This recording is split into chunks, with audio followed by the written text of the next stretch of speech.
Hello viewers, welcome to my channel and thank you for watching the videos and subscribing the channel. इस video में हम question 1F of 2004 करने जा रहे हैं लीनियर प्रोग्रामिंग का UPSC CSC IAS. Question is use simplex method to solve the linear programming problem. Maximize z is equal to 3x1 plus 2x2. तो ये ऑब्जेक्टिव फंक्शन है and constraints हैं x1 plus x2 is less than equal to 4, x1 minus x2 is less than equal to 2, x1 x2 is greater than equal to 0. 12 marks का question है. जैसे हम देख रहे हैं ऑब्जेक्टिव फंक्शन में हमें मैक्सिमाइज करना है और ये कोफिशिएंट्स हैं ऑब्जेक्टिव फंक्शन के 3 और 2. कंस्ट्रेंट्स में लेस देन इक्वल टू की कंस्ट्रेंट है तो स्लैक वेरिएबल यूज करके सॉल्व कर सकते हैं. आर्टिफिशियल वेरिएबल्स की जरूरत नहीं है. तो आइए देखते हैं. हमने पहले ये स्टैंडर्ड फॉर्म में लिखा. फर्स्ट कंस्ट्रेंट को इज इक्वल टू 4, इसमें s1 स्लैक वेरिएबल ऐड किया एंड सेकंड में s2 किया and all of them are positive. So objective function में चेंज हो गया 3x1 plus 2x2 plus 0s1 plus 0s2. अब हम फर्स्ट इटरेशन करते हैं. मेथड को डिटेल में हर कैलकुलेशन को जानना है तो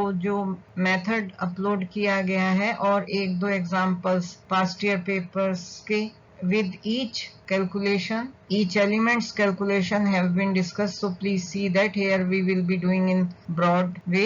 तो ये 3 and 2 coefficients हैं objective function के and 0 0 ये s1 and s2 के coefficients हैं. These are 0 because coefficients of s1 and s2 are 0.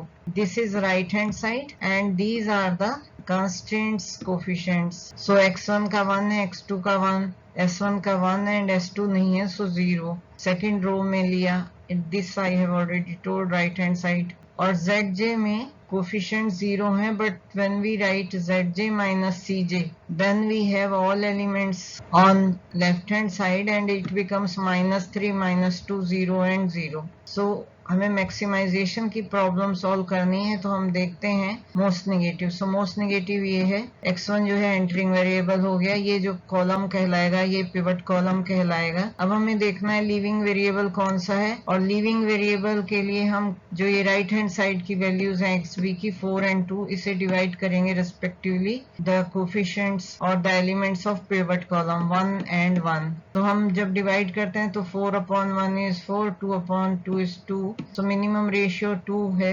it means s2 will be leaving variable. तो ये पिवट कॉलम था हमारा और इसमें ये लीविंग वेरिएबल है. तो ये जो हमने ब्रैकेट में दिखाया this one is pivot element. इसकी हेल्प से हम इस एलिमेंट को 0 बनाएंगे और zj माइनस cj को भी 0 बनाएंगे. ड्यूरिंग दैट इसमें कुछ चेंजेस होंगे. By when we are making zj minus cj as 0 we write it here. so अगली कैलकुलेशन r1 रो ये है और इसमें जो एलिमेंट्स लिए गए हैं ये xb के कॉलम है. This is x1 column, this is x2, this is s1 and this is s2. ये एलिमेंट्स लिखे गए हैं तो हमें इससे डिवाइड करना है या इसकी हेल्प से बनाना है रिमेनिंग एलिमेंट्स को 0 इस कॉलम में. तो यहाँ हमें कुछ चेंज ही नहीं करना है because it is already 1. So we will take this as it is. And next हमें r1 जो रो है उससे चेंज करना है. तो r1 रो के ये एलिमेंट्स हैं. ये xb की वैल्यू है and this is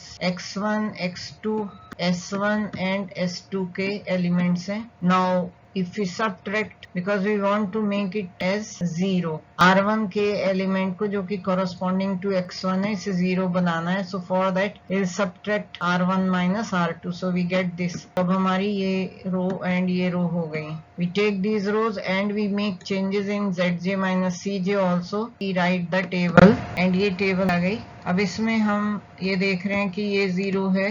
this is zj, ये पिवट था so 1 and this we have made 0. now we check which one is most negative. this is most negative. अब देखना है कि ये तो एंटरिंग हो गया. लीविंग कौन सा है. तो हम xb को इस एलिमेंट से 2 से एंड -1 से रेस्पेक्टिव एलिमेंट्स को डिवाइड करते हैं. So this is 1 and this is negative so we won't accept this. It means ये आपका लीविंग वेरिएबल हो गया and this is now pivot element. Pivot element से इसको इस रो को डिवाइड करेंगे दैट इज s1 रो और r1 रो और इस एलिमेंट को 1 बनाएंगे and with the help of that 1 we'll make this element 0 and this element also 0.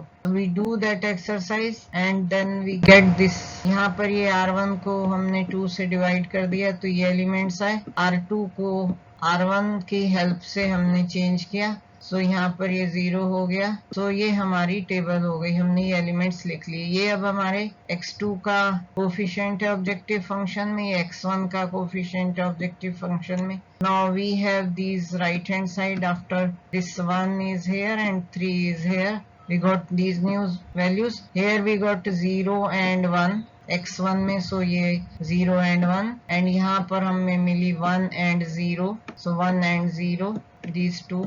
And then we have 1 by 2 and 1 by 2. So these are 1 by 2, 1 by 2, minus 1 by 2 and 1 by 2 is this table. Now we see all elements of Zj minus Cj are positive. It means we have reached to optimal solution and we are getting Z as 11. That is 2 into 1 plus 3 into 3. So 2 plus 9 is 11. And this is the answer.